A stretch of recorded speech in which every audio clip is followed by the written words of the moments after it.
You're being selfish, Chloe. That's what my mother said while taking my birthday cake out of the fridge. Hi. My name is Chloe Bennett.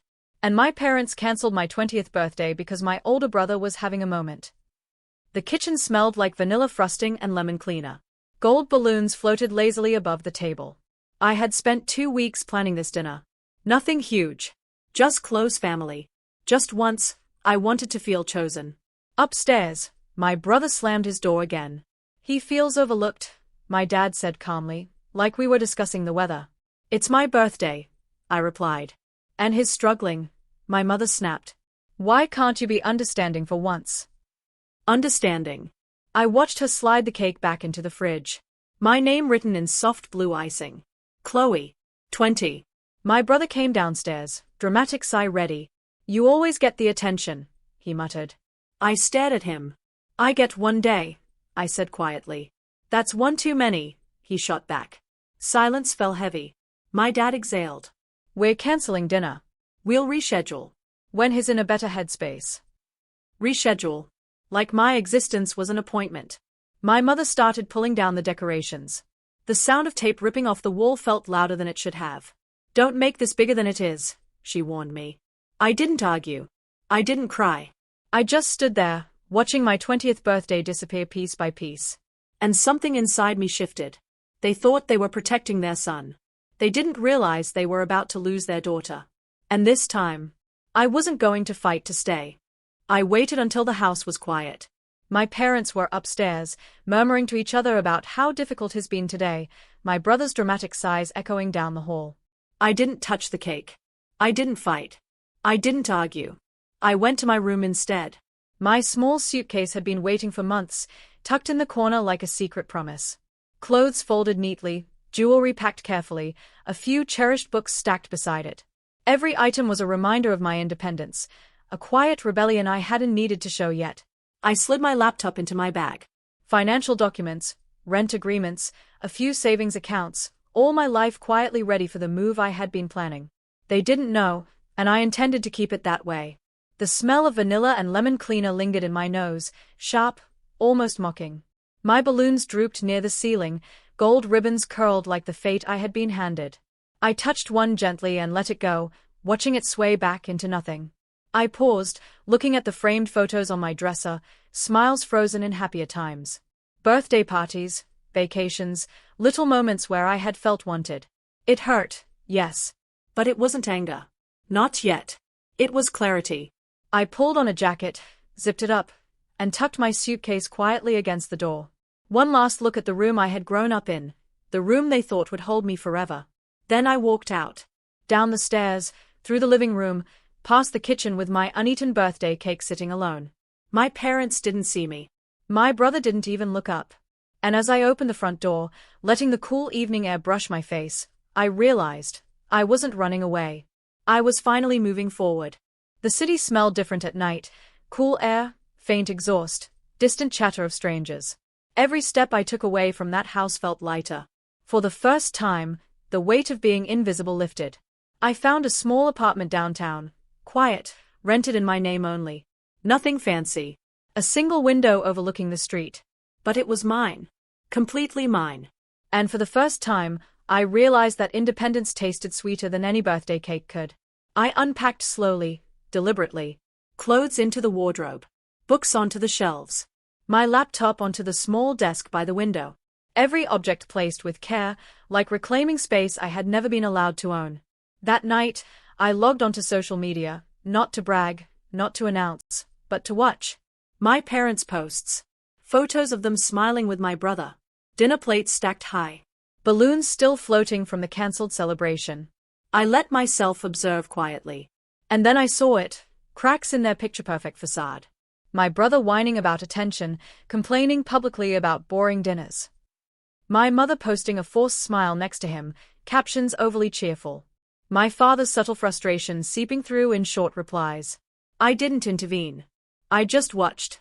I poured myself a cup of tea, sitting by the window. City lights blurred in the distance. I felt a quiet satisfaction. Not joy, not cruelty. Just inevitability. They had chosen him over me. And now, they would feel the consequences of my absence, not in shouting or anger, but in the collapse of what they thought was untouchable. For the first time, I understood, revenge wasn't about confrontation. It was about presence and absence.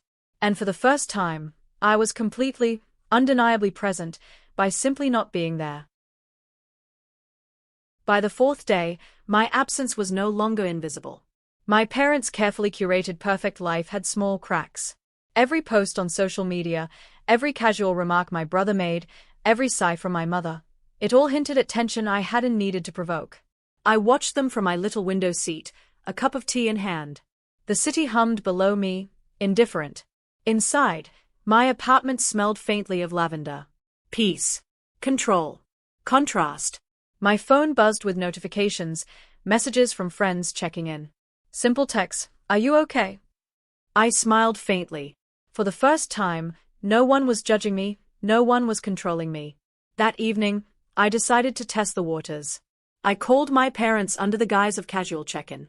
"Hi, Chloe. How's the new place?" my mother asked, her voice a mixture of concern and strained cheerfulness. "Cozy," I replied softly. "I've set up my study space. It's perfect for work." A pause. "Everyone misses you," she said finally. Not true. I could hear the frustration barely concealed under her words. I hung up and turned back to the window. My brother had posted a video complaining about boring dinners while my mother nodded along. The perfect facade was cracking faster than I could have hoped. No confrontation. No yelling. No dramatic scene. Just absence. Observation. Timing. I leaned back, letting my eyes wander across the city lights. My parents had underestimated me. They thought my leaving was a tantrum. They hadn't realized it was the first step in showing them what they had truly lost. And I felt a quiet thrill in knowing this.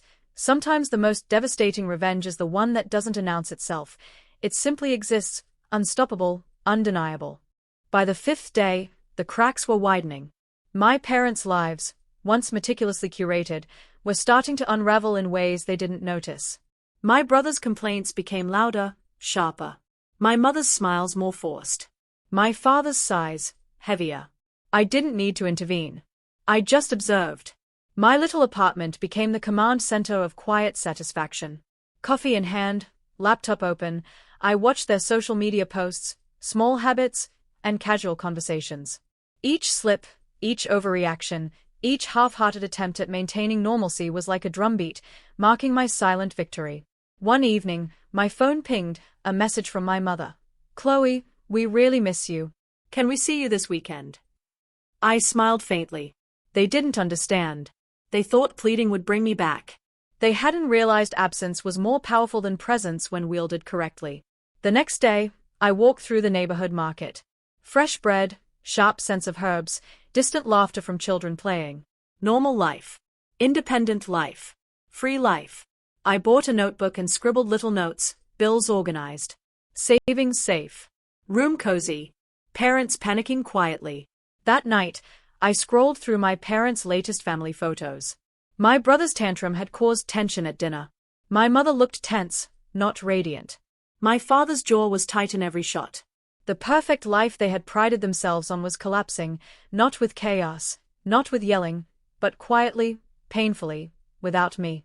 I leaned back, watching the city lights blur. The thrill wasn't in hurting them. It was in watching truth settle quietly around them, the truth that their favoritism, their careless cruelty, had consequences. And the most satisfying part? They would have to feel it themselves. Every second. Every glance. Every internal panic. Sometimes, the strongest revenge is simply leaving and letting reality do the rest. By the sixth day, the tension in my parents' home had grown almost palpable. Even through their social media posts, I could feel it, strained smiles, forced celebrations, whispered arguments. Their world, meticulously maintained, was fraying along every seam. I sat at my desk, evening light spilling over my notebook. The quiet hum of my apartment was a stark contrast to the chaos I could sense elsewhere. My coffee steamed, untouched, while I watched the subtle ripple of their unraveling. My brother had posted another complaint: "Family dinners are so boring now." My mother liked it, as if her approval could smooth over the tension. My father commented, trying to mediate, but it only made the cracks more visible. I didn't reply. I didn't interfere. My power lay in observation, patience, and timing. Later that night, I noticed small mistakes on my parents' shared financial accounts. A forgotten payment here, a late subscription there, nothing drastic, but enough to create microstress, tiny irritations that gnawed at their routines. I logged it quietly, noting dates, amounts, and overlooked details. Legal, subtle, undeniable. They would fix it themselves, of course. They didn't need me to do it. And each correction they made would remind them of my absence that they had created. I leaned back in my chair, listening to the city's distant noise. The thrill wasn't in chaos. It was in quiet inevitability. Every small crack, every sigh, every overcompensated smile, they were all my doing by not being there. And I realized, finally, how powerful absence could be.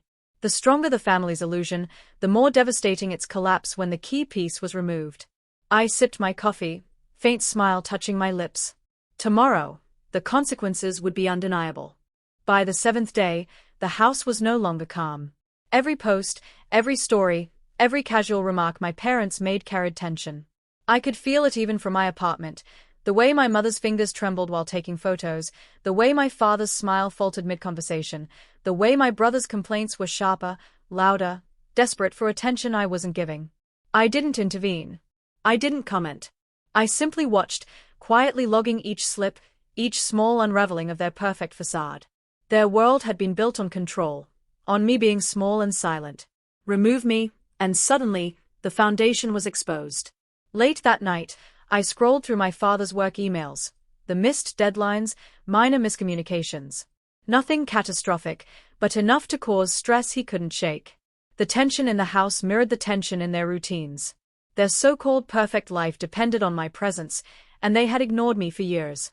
I poured myself tea and leaned back, letting the quiet thrill settle in. There was no gloating.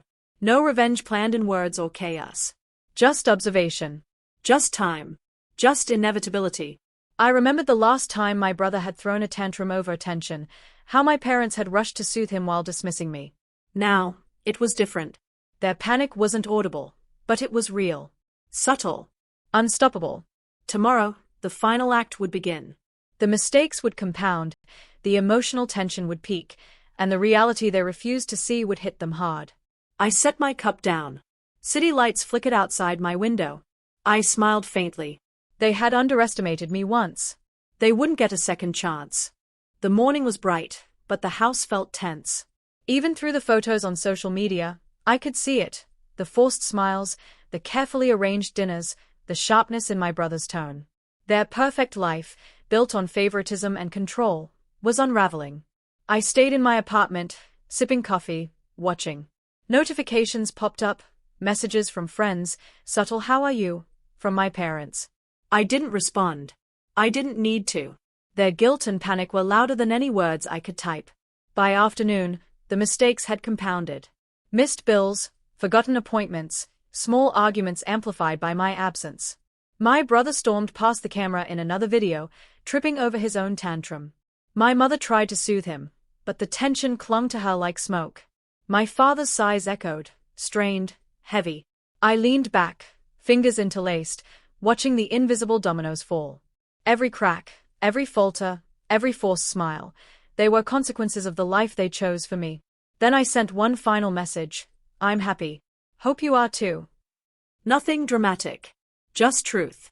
The house would continue to crumble quietly, painfully, because they had built it on the wrong foundation. They had mistaken presence for control, silence for compliance, favoritism for loyalty. And now, the lesson was undeniable. I closed my laptop, the afternoon light warm on my face. My apartment smelled faintly of lavender. My life was mine, fully, completely. No arguments. No guilt. Just freedom. They had lost me once. They wouldn't get me back. And in that quiet, unstoppable absence, justice had been served. I stood, picked up my bag, and walked to the window. The city stretched endlessly, bright and alive. I smiled faintly.